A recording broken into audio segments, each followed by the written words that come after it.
Redes sociales y crisis de marca parecen ser dos términos que van muy unidos en los últimos años. En el vídeo de hoy quiero compartirte un artículo reciente que escribí para la revista canadiense Branders Magazine, donde explico cómo las empresas deben utilizar las redes sociales para sobrevivir a una crisis de marca. Por cierto, os dejo en la descripción de este vídeo el enlace directo a esta revista.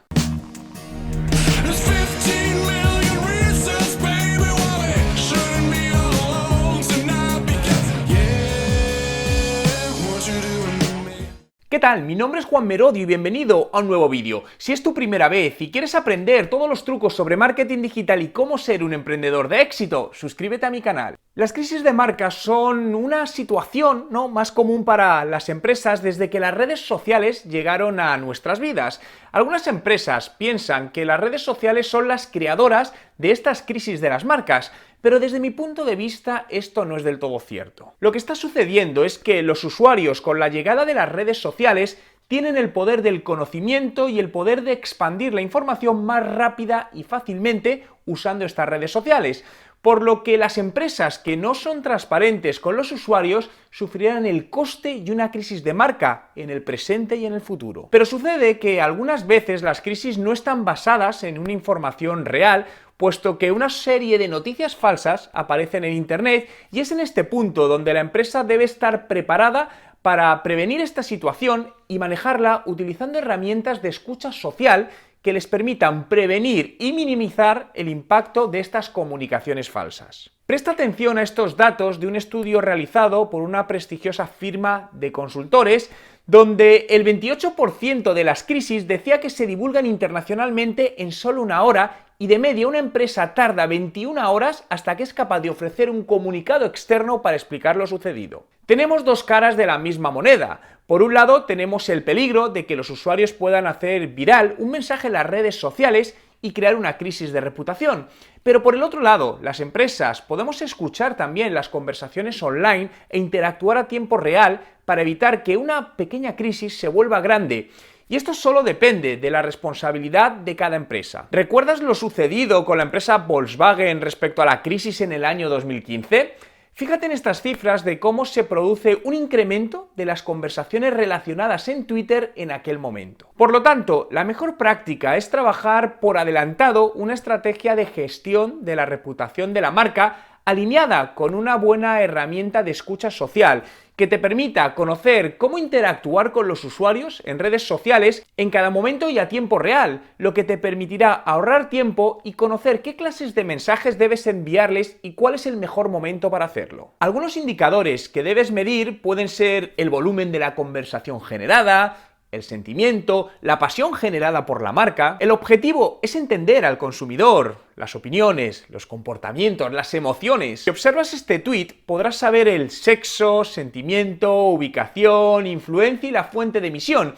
Y si además usas algoritmos de inteligencia artificial, podrás entender más profundamente los atributos de información contextual alrededor de una conversación de un usuario. Otro factor que debes tener en cuenta son los emoticonos, ya que un solo símbolo puede cambiar totalmente el significado de una frase. Por lo tanto, para resumir, me gustaría compartir contigo los 5 puntos que debes tener en mente para usar las redes sociales a la hora de sobrevivir a una crisis de marca. 1. Monitorizar tu marca y palabras clave relacionadas 24 horas al día y 7 días a la semana. 2. Hacer un seguimiento de aquellas conversaciones que potencialmente pueden crear un problema. 3. Hacer un seguimiento a tu competencia. 4. Usar herramientas de escucha social para alertas en tiempo real. Y 5. Tener creado un plan de respuesta de crisis con los roles y las tácticas asignadas. Quiero conocer tu opinión, por lo que déjame en los comentarios con el hashtag reputación online qué más puntos consideras clave en la gestión de la reputación online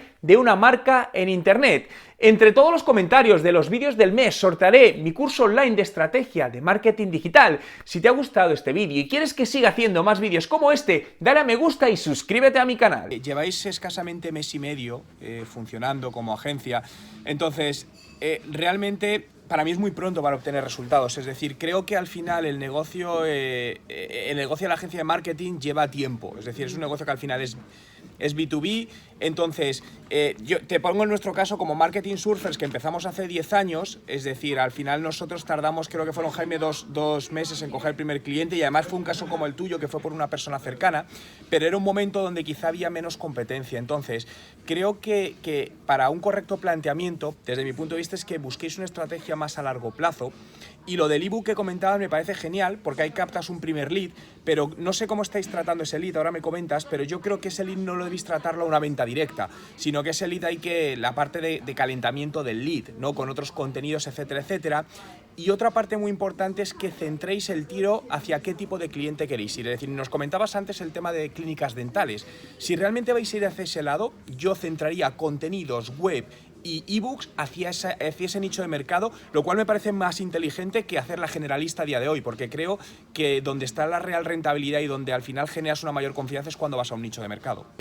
Lo primero que falta es esa percepción, porque muchas veces tú puedes decir, vale, yo al cliente le hago todo esto, pero es un poco también lo que decía Jaime, tú...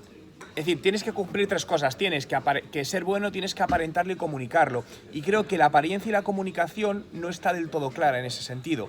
Entonces, creo que en esa parte es fundamental. Además, para captación de clientes en agencia, me comentabas en el email el tema de campañas en Google AdWords, etcétera, etcétera. Desde nuestra experiencia no ha funcionado. Es decir, para nosotros, cuando el potencial cliente que llega por ese tipo de anuncios no es un cliente, es gente que no cree en esto y que quiere invertir mal y da muchos problemas. Te digo, esto es en base a nuestra experiencia. Al final, quien busca agencia para mí es a través de contenidos que te ve, por lo cual hablamos largo plazo, generar mucho contenido y te contactan, o boca a boca, lo cual también es largo plazo, ¿no? Pero no es un negocio donde como otros puedas hacer anuncios y eso te genere un cliente en el corto plazo. Yo esa parte no la veo tan así, igual que lo que comentabas del comercial. En esa parte nosotros tuvimos durante un año un director comercial que contratamos para hacer puras labores y decidimos prescindir de él a los 12 meses por lo mismo, porque veíamos que no era lo suficientemente rentable para captar clientes, y al final hemos visto que la captación se basa en marca, generar branding, generar contenido y ser un poco reactivo en el sentido de que el cliente te venga a buscar a ti, no tú ir a buscar al cliente en una primera fase.